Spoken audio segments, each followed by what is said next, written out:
And what do you think those guards did when they went home to their families? Woo! You should have seen the man I was with today. He was on fire for the Lord. Think that doesn't have an impact? Do you think that isn't a ministry? Well, what about the people coming to visit Paul, his friends? The people who came to minister to him. Do you think that people came to minister to Paul that they didn't get ministered to? Man, I'll tell you what. Woo! Take him a slice of bread and you're going to get a loaf. You know? It just, oh, it's exciting to think about big living in that day and time and going to visit Paul. And not only did you get something, but Paul gave you something to take back to the churches to minister with. He gave you something to give to the saints, to strengthen.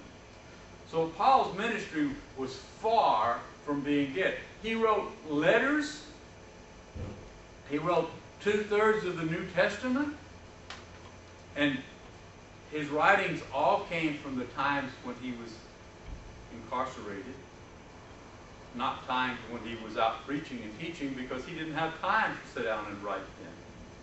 He was too busy. And you know, sometimes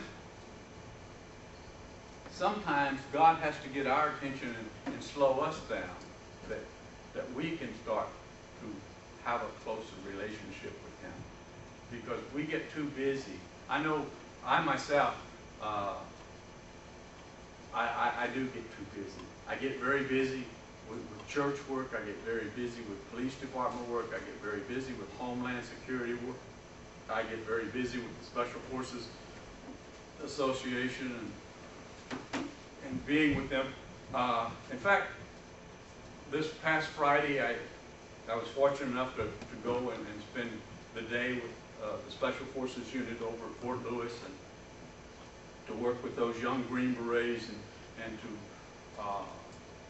have the time to be with them and to minister to them. And one of the great things that happened was I was getting ready to leave, and the Sergeant Major, the Brigade Sergeant Major, is standing there in front of all these troops. And as I'm leaving, he says, "Hey, Pastor Butch." I said, "Yo." He says, "Just want you to know that we love you." And the guys all start applauding. Yeah, you come back now, brother. We want to see you again next time." You know, that's a relationship. That's the kind of relationship that Paul is talking about when he says that your love for all the saints. It's not your love for the people within your church. It's not the love for the people within your town or even within your race. It's the love of all the saints, everyone, even non-Christians. I'm going to tell you something. The best way to get someone to be a Christian is to minister to them. And when you minister to them, it isn't about telling them that you're ministering to them. It's about ministering to them and expecting nothing but for God to be glorified.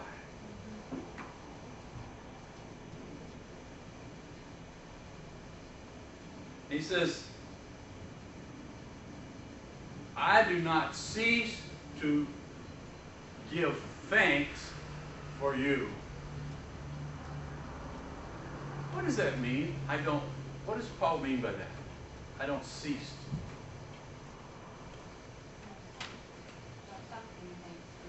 I don't stop giving for you. Okay. What does that mean, giving thanks for you?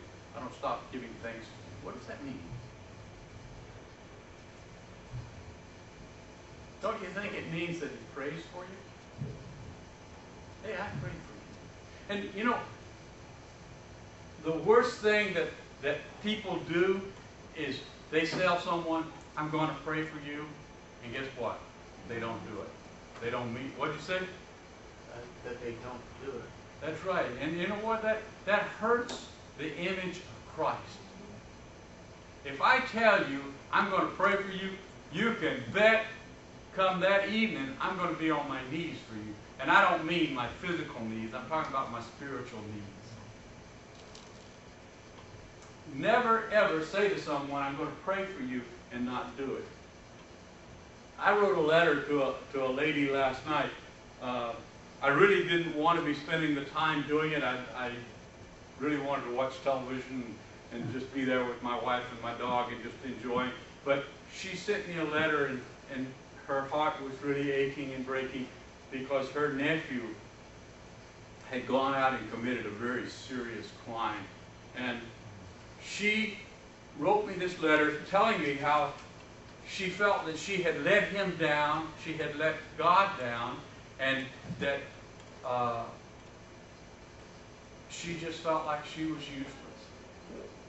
And so I sat down and I began to write to her, and I began to tell her about all the good that she's done in her life for people that I know about. And there's millions of things I don't know about her, but these are some things that I know about her. She's always been a great prayer warrior. That's extremely important. She gave this nephew everything that she owned. She raised this boy. When his mother and father abandoned him, she took him in. And she said, well, you know, in her letter, she said, I feel like that I let this boy down. And so I simply told her in my letter that that young man had free choice. God gave us free choice. He chose to make that mistake. No one forced him into doing it. He chose to do it. And I said to her, sister, your love for the Lord is more important than your nephew making a mistake. Because let me tell you something, as a prison chaplain, I have seen many, many people in prison come to know the Lord, and their life became so rich. I met a doctor once who was in prison. He was going to be there for 30 years. He was a medical doctor, and he came to know the Lord, and I've never seen a man change so much. His love for people was so great and so beautiful that he told me, he said, I don't ever want to be a medical doctor again. But what I want to be is I want to be a person that people can come to and know that I will get all my spiritual needs for them. And he said, that's more healing than any medical doctor will ever do. Remember the prison chaplain I told you about, who spent 23 years in prison in the Philippines? And you can't imagine being in a horrible situation and spending 23 years in a prison where you are covered with body lice, where you have worms that most people can't even imagine the digestive problems you have. And yet, when he got released, he said, I cannot leave here because these are the people to whom God has called me to. And he's still there to this day working in that prison. In fact, we gave him a Bible. Remember? We gave him a Bible. And when he got that Bible, I want to tell you what happened. He literally fell prostrate on the floor of that prison, as filthy as it was, and weep so much that it looked like mud on the floor from his tears.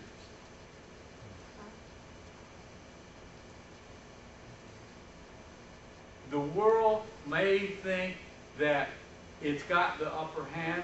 It may think that it's winning, but I'm going to tell you, as Brother Paul shared with us just a few weeks ago, we've read the back of the book, and we know who wins. Amen. Amen. The world can think what it wants to think. It doesn't make a whole lot of difference, because it doesn't change anything. And